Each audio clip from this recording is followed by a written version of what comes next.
Luis Jorge Prieto nació el 28 de noviembre de 1926 en Buenos Aires, Argentina, y murió el 31 de marzo de 1996 en Ginebra, Suiza.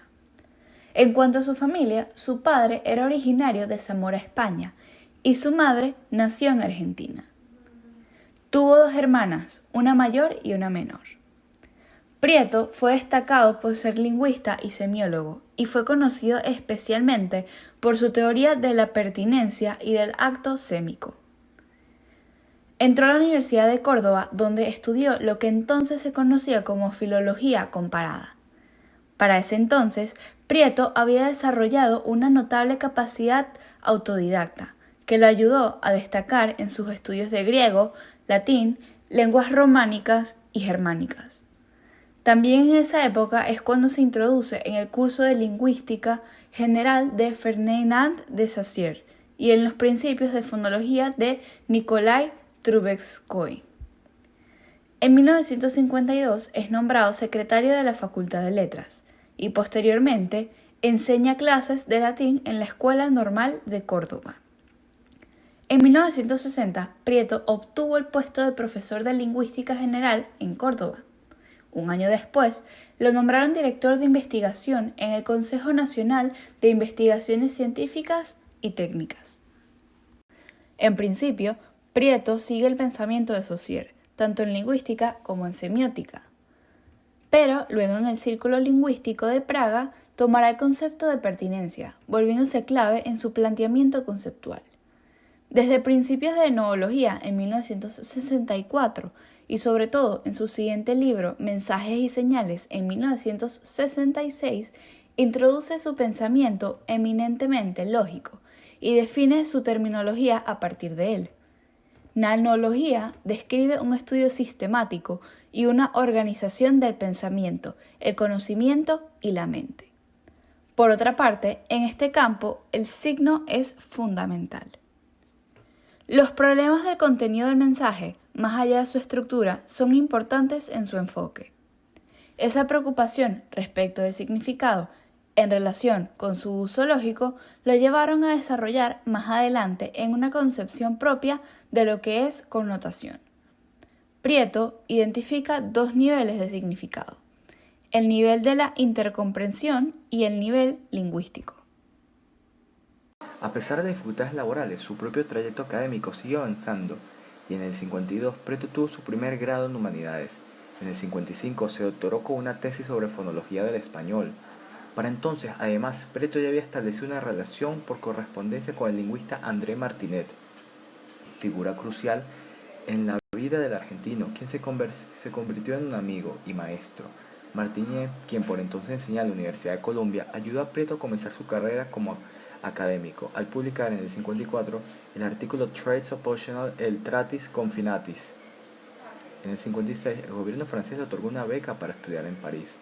Así, en el 57 a 1960, Prieto se convirtió en el investigador adjunto en el Centro Nacional de Investigación Científica y continuará trabajando cerca de su maestro, André Martinet. Prieto y Helvecia pasaron 6 años en su país, encontrando la estabilidad. Sin embargo, el golpe de Estado de 1966 arruinó esto. Esos años en París reforzaron en Prieto su orientación comunista y aunque nunca fue miembro del partido en Argentina, sí participó en el comité de la revista Pasado y Presente de tendencia gramsciana. Las autoridades de Argentina tomaron en cuenta este hecho y por lo mismo eso hizo que perdiera su profesorado y su puesto en el Consejo Nacional de Investigaciones Científicas y Técnicas. Esto hizo que Prieto se dedicara a trabajar como tutor en Buenos Aires, y entre sus alumnos hubo varios psicoanalistas, con los cuales Prieto mantuvo contacto por muchos años.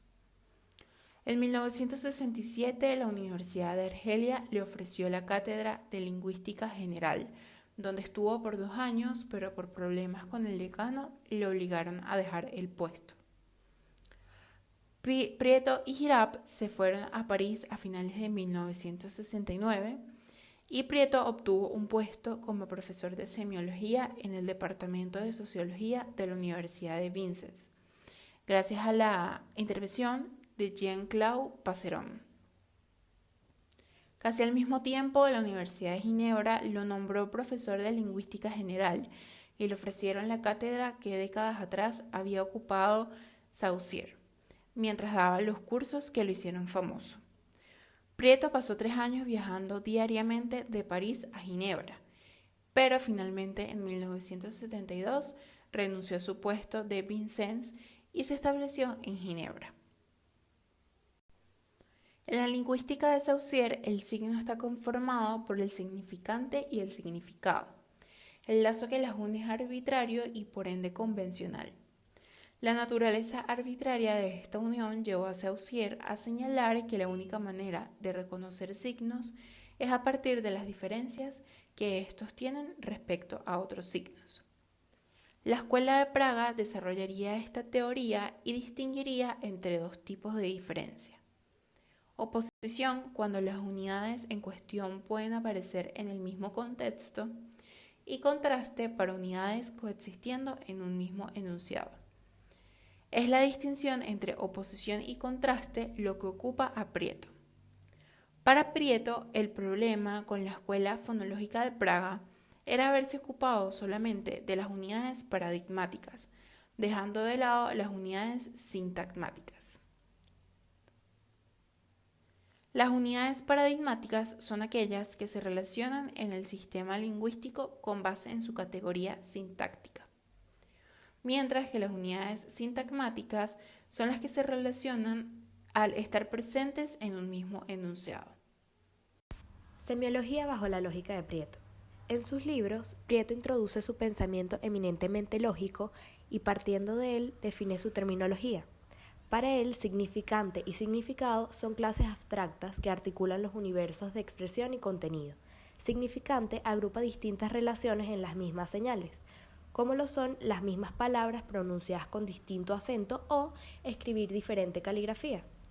Significado contiene varias del mismo mensaje. Un conjunto de expresión y contenido forman una estructura semiótica, es decir, un sistema de signos. Se coordinan en semas y los signos se convierten en una subdivisión de los mismos. Una señal solo acepta un tipo de mensaje. Al hacer una señal, los demás significantes se cancelan, al igual que ocurre con los significados cuando se realiza un mensaje.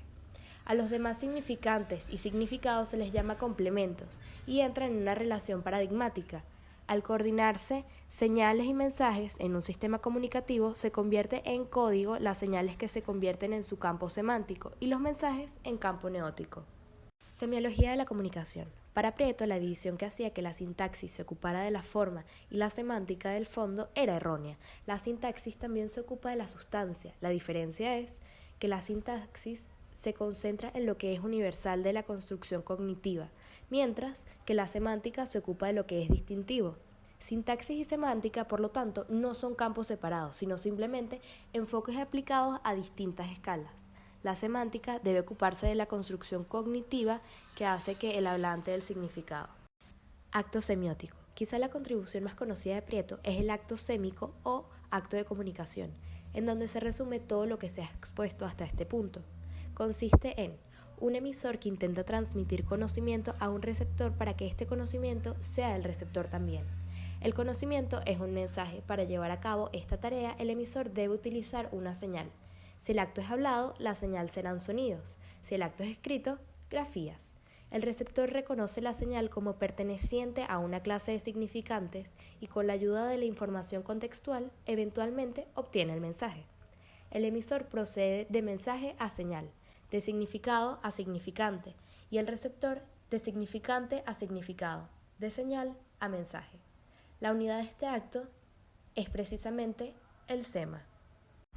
Se puede afirmar que una de las obras más reconocidas de Luis Jorge Prieto es Pertinence et Pratique, publicada en 1975, debido a que nos introduce a la idea de la pertinencia. La pertinencia, a primera instancia, está asociada con la identificación de los signos. Tiene sus orígenes en los fonólogos del Círculo de Praga que proponían que un sonido puede ser reconocido si es parte de una clase de sonidos específicos, los fonemas. Para simplificar, se puede decir que las distintas pronunciaciones de una palabra no se considerarán pertinentes mientras no cambie la comprensión del significado de la palabra.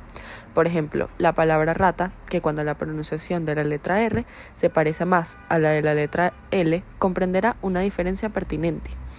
Prieto tomó este concepto y lo atribuyó a los objetos, diciendo que dos objetos, aunque sean diferentes, pueden ser clasificados en una misma categoría, siempre y cuando comprendan características en común y que sean pertinentes para una acción práctica. A esta semiología, Luis Jorge Prieto la nombró semiología general. Con este principio, Prieto más adelante crearía la teoría cognitiva, que consiste en que un conocimiento es válido cuando es verdadero, pero también cuando es pertinente, lo cual supondría una cualidad más valiosa. Luego menciona el ejemplo de una persona con una molestia en un diente. El hecho de que su vecino sea italiano puede ser verdadero, mas no pertinente, mientras que, si su vecino es odontólogo, sí es considerada una característica pertinente.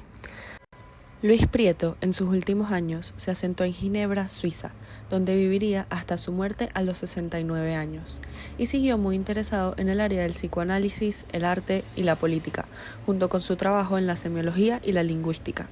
Publicó más obras e incluso, después de formar relaciones con académicos italianos, cambió el idioma de algunas de sus obras para publicarlas en italiano y no en francés como acostumbraba.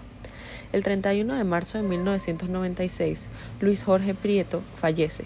Antes de su muerte, el semiólogo y lingüista proclamó que sus obras fuesen devueltas a Argentina y, a pesar de que nunca pudo volver a su país natal, sus publicaciones sí lograron encontrar su hogar en la biblioteca del Instituto de Lingüística de la Universidad de Buenos Aires.